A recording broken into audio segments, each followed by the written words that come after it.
Larry Jones was the founder of Feed the Children. It's been kind of an inspiration of mine to be anything like Feed the Children. I know I've done well. He's been in many countries around the world. He sees what poor really is. He has a heart for those that are struggling, whether it be here in the U.S. or abroad.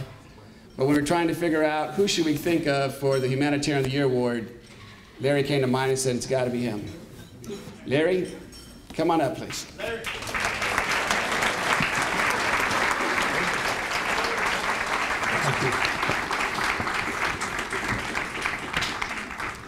I was in Monterrey, Mexico speaking, and my interpreter told me, said, we had an American preacher come down here, and when he got up to speak, first thing he said was, I'm tickled to death to be here. And his interpreter paused. Then he said something. After they got through, the American preacher said, did I throw you a curve in my opening remark? He said, yes, you did. I couldn't think of the word tickled in Spanish. Well, what did you say to them? I just told them that you were so happy to be here, you were going to scratch till you died. I'm tickled to death to be here. I'm not going to scratch till I die. But we started to Feed the Children back in 1979. Francis and I discovered that for the next 30 years or so, we would be taking Hunger 101. So I want to briefly share some things with you tonight, just very quickly, that I hope will help you as you help the children. When we first started Feed the Children, people would come up and they would say, why don't you tell those people over there to quit having so many babies? And I said, okay. Of course, I never did. But here's what I learned. In much of the world, 1 out of 2 children die. And let's say that a family has 10 children, and 5 of them die. And they've got left 3 girls and 2 boys. Excuse me, ladies. I'm not a male chauvinist, but in developing countries, women really don't count. So now you've got 2 children. For you see, they believe that the 2 boys will be their Social Security when they grow old. So when you say to a person overseas, by the way, why did you have so many children? They say, excuse me, I only had 2. And I hope they do well and take care of me in my old age. You remember our Lord said to us, He said, when you have done it unto one of the least of these my brothers, you have done it unto me, unto the least. And this is what Help the Children is all about, is finding the least and helping them. The second thing I would share with you tonight is we started a feeding program in some schools in Nairobi, Kenya. And the next thing you knew, we were feeding 150,000 students. But as we got ready to start, I was so excited. And they came and said, well, you know, before you feed them, you've got to deworm them.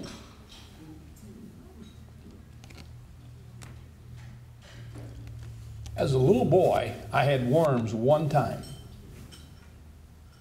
I hadn't heard of it since I was a kid. I said, okay. And then they said, thank you so much for your willingness to feed our children, but you know something? We don't have any pots to put the food in.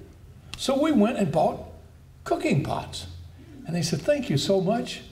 We don't have any wood to put under the pots. Oh, okay, we'll buy wood to put under the pots. And by the way, we don't have any cooks. Would you hire some cooks? Okay. And, oh, I'm sorry. We don't have a kitchen to put all these people. Oh, okay. And we were so proud when we got up to, like I said, 150,000 children. And then we took a doctor to show him what we were doing. And we thought we would really impress him. And before they started eating, he pulled me off to the side. He said, Larry, they're going to eat with their hands. Their hands are dirty. Oh, okay. And I was there the day 150,000 spoons were purchased and were delivered. You see, it doesn't matter who you are. When Feed the Children was started, she's an oboe player. I was a minister. We didn't have a clue what we were doing, other than we knew who our source was. And we knew what the command was. When you have done it unto the least of these my brothers, you've done it unto me. And then the third thing that I would share with you is this. We discovered that when you go home with the children, you really find out what the need is. So I went home with a little boy from school. He lived with his grandmother and his sick mother. There were 9 children in the home. The roof was leaking. And the mother said, my daughters have died. The one lying there is getting ready to die. All had died from AIDS. And she said, I have 9 children to take care of. We need help. Thank you for feeding them the one meal they're going to get each day at school. And then I went home with another lady. And when I got to her house, her husband had died. She was a member of the Luo tribe. They have a tradition. When a woman dies, if his brother wants to take his wife, he can. Her husband's brother decided not to take her. But they have another tradition. The day after the funeral, the family can come and take everything in the house. And that's exactly what they did. They took everything. She had nothing. 4 children. She was sick. But I had a visitor with me. You football players will know him. At that time, it was Chad Johnson. Now it's Ocho Cinco. He bought her a house full of furniture. When you find the least, for you see in Kenya, when we got from 150,000 up to 212,000 feeding school lunch, we were the hero of the principal.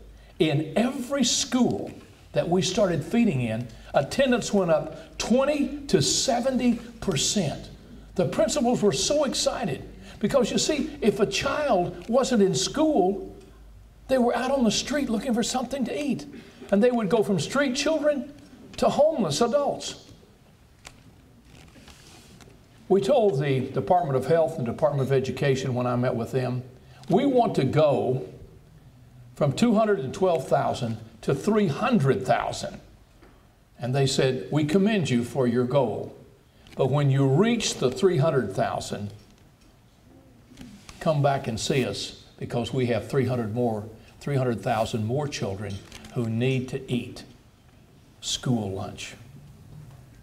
There is a world out there, a world that is waiting for you. I don't care how quirky your idea is. I don't care. I don't care. Because you see, when your organization grows, the day will come when it'll be hard to reach Roger. You probably get Roxanne quicker than you can him as they grow. And Paul Webb is here tonight, a friend of mine. And he says, we'd call and we couldn't get you, Larry. Well, there was a man up in Vermont who called and he couldn't get me. And he kept writing and he kept writing and he kept writing. And nobody would let me see his letters. And then one day, one of my men came and said, Larry, you've got to call this guy. Call. He's a custodian in a school. And he was walking down the hallway and he saw a penny with his broom and he picked the penny up. And he wants to raise enough money, which at that time was $5,400, to get a truckload of food to Vermont and have the high school students to be the ones that volunteered and gave the food boxes out.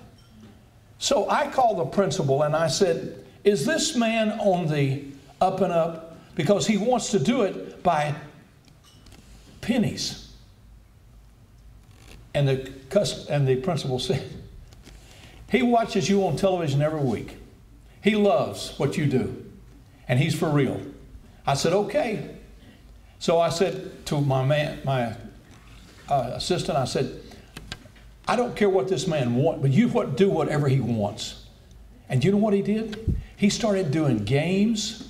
He started getting all the kids in high school to collect pennies. The bank stopped ordering pennies on Friday because this man brought so many in. Did you know He raised $5,400 in pennies, and you know what we called him? Dan the Penny Man.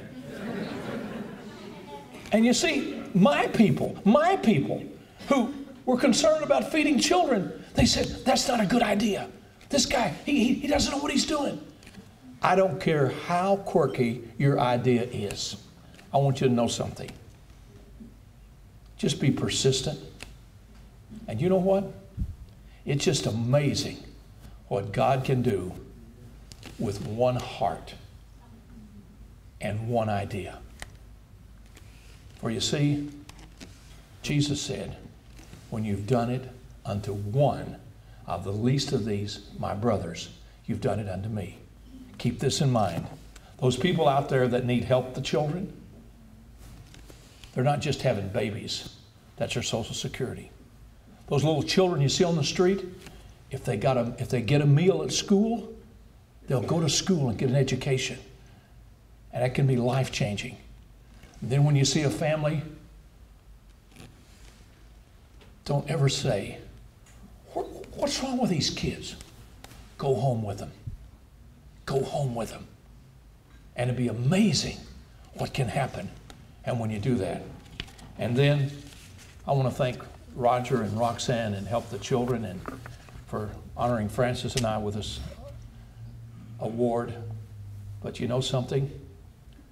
We're all going to get an award someday. And it'll be given out by a man whose hand was nail scarred for you. When you've done it unto one, keep that in mind, one, just one, to one of the least of these, my brothers, you have done it unto me. God bless you and thank you.